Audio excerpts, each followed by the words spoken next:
Hello tout le monde, je vous retrouve aujourd'hui pour vous parler de mes meilleures lectures de 2022. J'ai lu très peu de livres en 2022 parce que pour vous dire, c'est l'année où je me suis vraiment remise à la lecture régulièrement. C'est-à-dire que 2021, j'ai lu à peine 2 livres. Quand je dis à peine, c'est que je les ai même pas finis.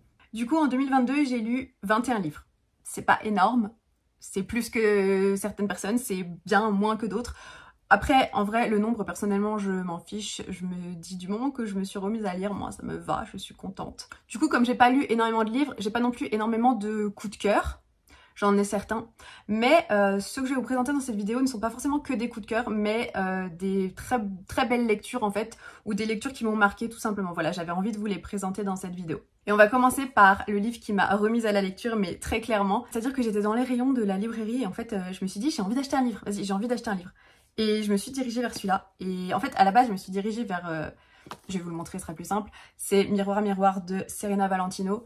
À la base, je m'étais dirigée vers le tome de Maléfique parce qu'en fait, Maléfique est ma méchante préférée. Du coup, je voulais celui de Maléfique. Sauf qu'en fait, c'est mieux de les lire dans l'ordre. En fait, quand tu regardes à la fin, il y a des tomes. Voilà, on peut se dire que chaque livre est indépendant, mais il y a quand même une trame par rapport à 3 sœurs sorcières. Donc c'est assez important, je trouve, de lire vraiment dans l'ordre. Du coup, bah, j'ai acheté celui-là. Et il est très court, hein, vraiment, il est très court. C'est écrit gros. on dirait pas, mais je vous assure que c'est écrit gros. Hein.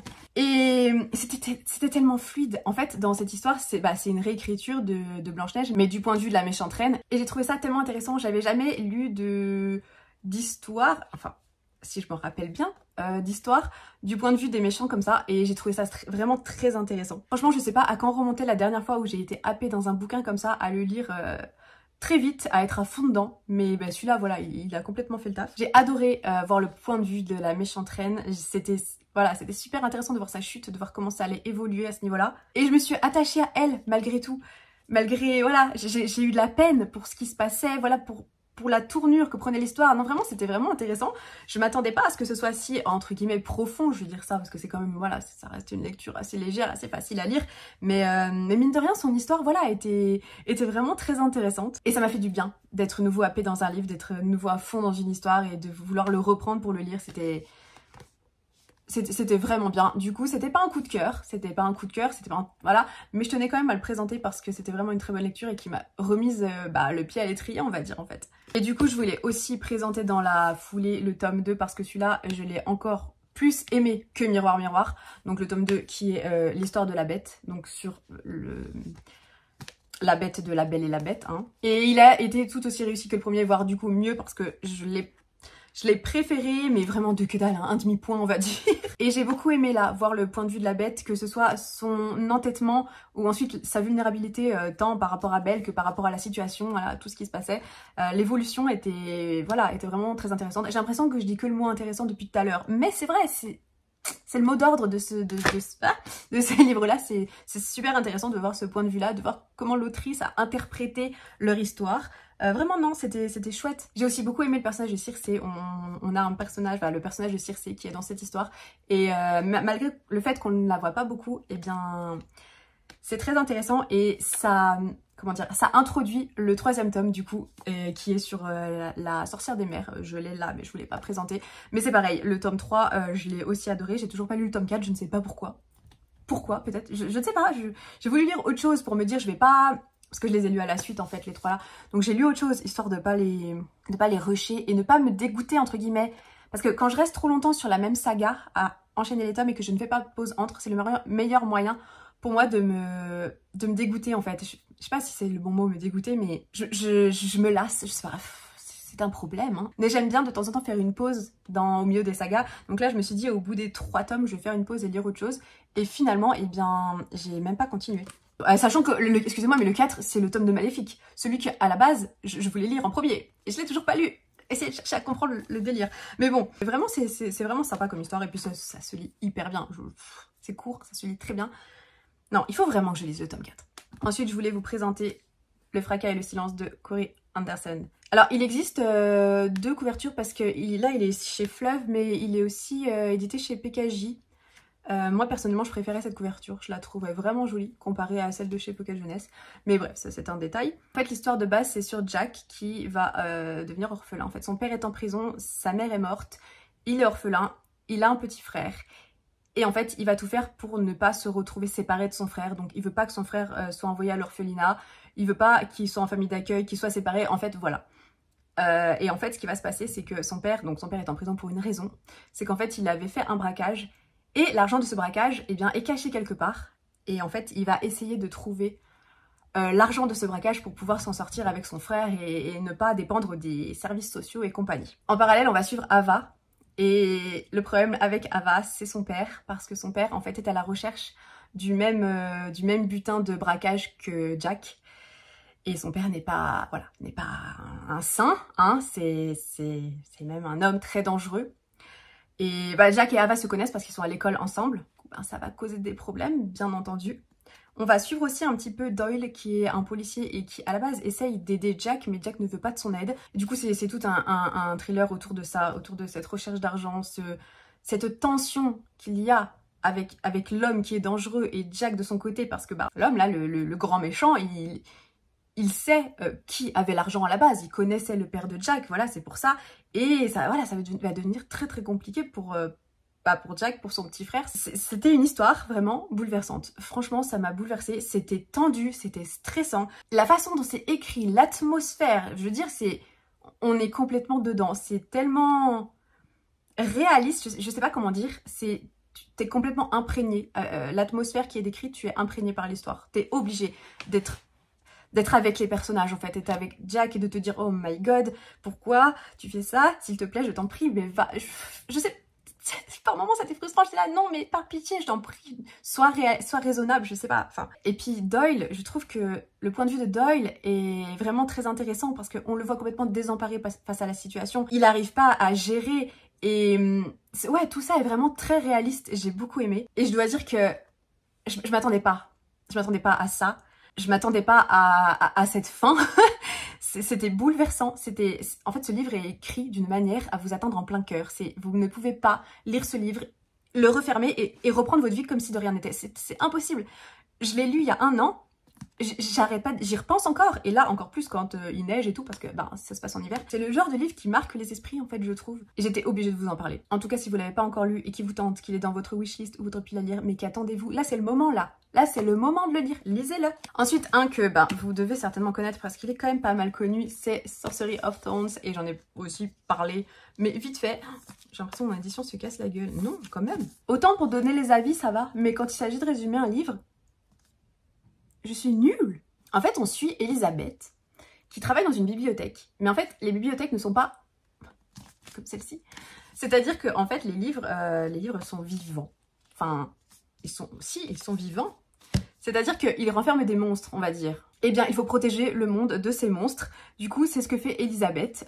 Elisabeth qui est badass, qui a une épée, qui est gna gna gna, enfin, vous voyez, hein. Et un jour, eh ben, il y a un monstre qui s'échappe d'un des livres et en fait, elle va être accusée d'avoir libéré ce monstre. Et donc, elle va être appelée à comparaître dans une ville, alors je sais plus quel genre de ville, dans la capitale, voilà, dans la capitale. Et en fait, elle va devoir s'allier à son ennemi. Enfin, voilà, ils se détestent pas forcément ouvertement, mais c'est son ennemi dans le sens où elle n'est pas du tout censée s'allier à lui parce que c'est un sorcier. Et les gardiens, alors je sais plus ce que c'est son titre exactement, mais en gros, les gardiens des bibliothèques, quoi, ne sont pas censés s'allier avec des sorciers, ils ne sont pas du tout censés côtoyer la magie, tout ce genre de trucs. Donc voilà, il va se passer tout un tas de trucs parce qu'elles sont censées sauver la planète tout entière, le royaume tout entier, au péril de leur vie, parce que voilà, il va se passer des trucs de ouf dans ce livre. J'ai mis plein de post-it, c'est le premier livre où je mets plein de post-it comme ça. En fait, j'avais déjà commencé dans le fracas et le silence, sauf qu'en fait, j'avais pas encore mes post-it, donc en fait, j'étais dans Notes sur mon téléphone et je notais les pages où je devais mettre des post-it parce qu'il était hors de question que je corne les pages. Enfin bon bref, petit détail qui n'a pas du tout son importance, mais bon, je tenais à le souligner. Bref, revenons-en aux faits. Perso, une histoire qui m'enseigne des livres, ça me parlait forcément.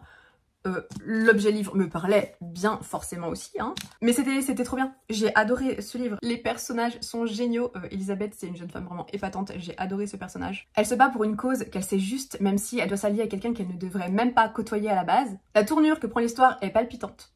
Vraiment. Non mais en fait, j'utilise les mots, mais vraiment, réellement. J'ai beaucoup aimé le personnage de Silas, qui a un rôle très important dans l'histoire. Je n'en dis pas plus, mais vraiment, ouais, j'ai beaucoup aimé ce personnage-là. C'était une super lecture qui m'a aussi beaucoup fait rire. Le personnage de Nathaniel est hilarant. Vraiment, il est très drôle.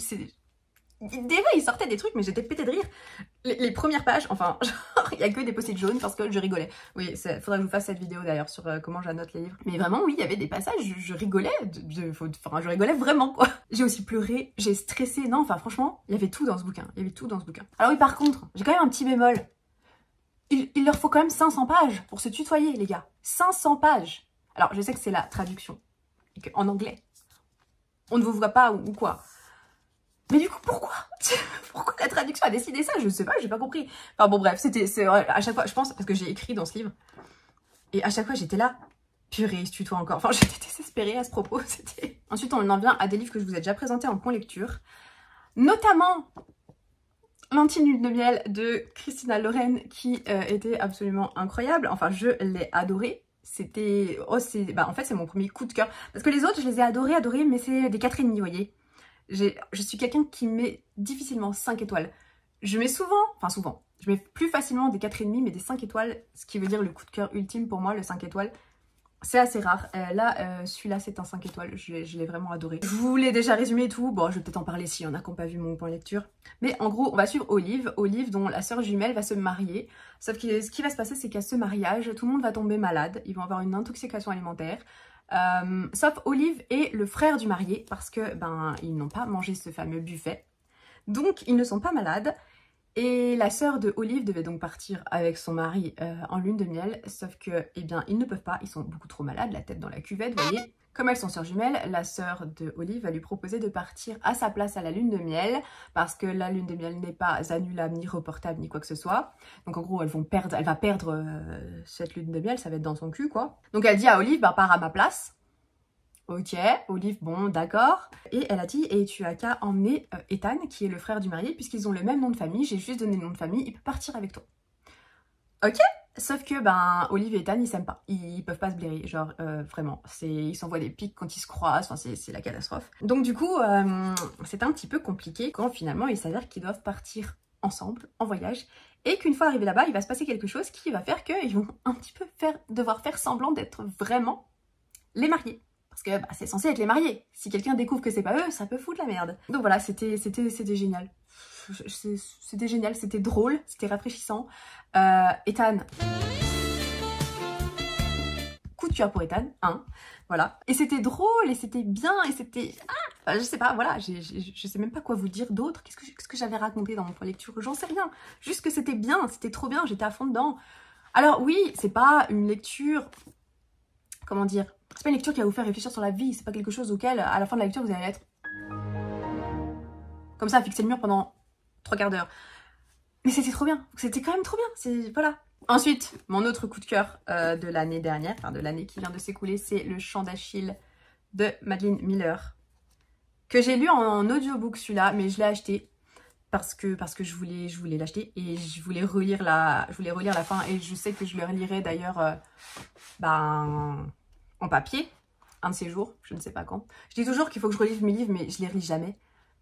Faudrait que je le fasse quand même. Mais en gros, le chant d'Achille, si vous ne savez pas encore de quoi ça parle, c'est l'histoire d'Achille, la guerre de Troie et tout, du point de vue de Patrocle, qui dans la mythologie est l'amant d'Achille en fait. Voilà. Et en fait, on va suivre surtout Patrocle, mais du coup, on va suivre sa rencontre avec Achille, leur enfance, adolescence ensemble, comment ça évolue, comment leur relation évolue, comment se met en place la guerre de Troie, qu'est-ce qui va se passer, comment ils vont se retrouver à y être en fait. Et voilà, tout un tas de trucs. Je me répète du coup, comme je vous en ai déjà parlé en point lecture, mais c'était beau. C'était beau comme histoire, c'était vraiment beau. Ça m'a touché en plein cœur, franchement. J'ai trouvé ça super intéressant de voir le point de vue de Patrocle. J'avais lu l'Iliade, l'Odyssée, tout ça, quand j'étais plus jeune. Et du coup, j'ai trouvé ça très intéressant comme relecture. Ça fait pas... Comment dire? Bon, après, ça date de quand je l'ai lu vraiment, donc je m'en rappelle pas vraiment non plus dans les détails. Mais je trouve que ça fait pas de doublon. C'est vraiment une réécriture. On retrouve bien sûr tout ce qu'il y a dedans. Donc, il n'y a aucune surprise. On sait comment ça se déroule. On sait comment ça se finit. Mais il y a des trucs qui sont bien plus approfondis, que je trouve vraiment bien plus intéressants. C'est bien plus romancé. Enfin bref. Non, c'était un vrai coup de cœur pour moi, une vraie découverte. Plus pour l'audiobook. Je vous l'ai déjà dit, mais franchement, la voix du narrateur, la façon dont il narre, c'était incroyable. J'ai adoré. Et voilà, non, vraiment une claque ce livre, c'était génial. C'était top, c'était trop bien. Bah, et le dernier dont je voulais vous parler aussi, mais en fait je vous en ai déjà parlé, bah c'est... Mais en fait je vous en ai déjà parlé des 3 derniers, mais c'est pas grave. C'était Eleanor and Gray de Brittany Setcheri. Pas un coup de cœur, mais presque. Voilà, ça c'est presque, parce que franchement c'était super du début à la fin. Ensuite du coup Eleanor, qui quand elle est jeune va sortir avec Gray. Et en fait la vie va faire qu'ils vont se perdre de vue, vont s'éloigner et pour finir par finalement se séparer. Et 16 ans plus tard, Eleanor est devenue nounou et en fait elle va se retrouver à garder les filles de Grayson. Sauf que Grayson, qui quand il avait 16 ans était quelqu'un de très enjoué, qui aimait la vie, qui était très solaire, mais en fait c'est devenu une personne fermée, froid, qui n'aime plus rien, qui voilà. C'est un homme totalement différent aux antipodes de ce qu'elle avait connu de lui à l'époque. Et on va pas dire qu'il lui fasse un accueil très chaleureux, bien qu'il l'embauche tout de même. Il l'embauche le gars. Donc voilà, donc ça va se passer sur ça. Ça se passe donc en 2 parties. On a d'abord la première partie où eh bien c'est quand elle est jeune, quand ils ont 16 ans. La deuxième partie 16 ans plus tard. J'ai préféré la deuxième partie parce que j'ai trouvé l'évolution bien plus intéressante, mais la première partie était très bien aussi. Elle introduit bien le truc. On comprend bien tout, pourquoi ça se passe de telle manière, pourquoi ils en viennent à s'éloigner. Et puis la deuxième partie, on voit toute l'évolution entre eux. La patience, maîtresse de Eleanor, je sais même pas si ça se dit, mais waouh, chapeau, madame, parce que franchement, il en fallait de la patience face à ce gars-là. Ça a été une très bonne lecture, j'ai vraiment beaucoup aimé. Et voilà, j'ai l'impression que sur les 3 derniers, du coup, je me suis grave répétée, ça fera un peu doublon, mais bon. Il y a peut-être des gens qui regardent pas mes points lecture et qui vont regarder cette vidéo, donc qui sait, ça peut peut-être être... Voilà, hein. Voilà, c'en est tout pour cette vidéo. J'espère que ça vous a plu. N'hésitez pas à me dire si vous avez lu un de ces livres. Mallory du montage, bonjour. J'ai oublié de vous parler de Vampiria dans mes meilleures lectures de 2022. Voilà, donc comme je ne vais pas en parler là, maintenant, tout de suite, je vous renvoie à mon point lecture, le dernier point lecture, qui en parle. Et puis voilà, mais c'est cette lecture, la trilogie, enfin, les 3 livres font partie de mes meilleures lectures de cette année-là. Ou quoi que ce soit, pareil, je me répète à chaque fois. N'hésitez pas à laisser un petit like aussi. J'ai dit que je détestais dire ça et je le redis dans cette vidéo. Oui, non mais c'est pas grave, allez. Et puis en attendant, je vous retrouve bientôt dans une prochaine vidéo. Bye!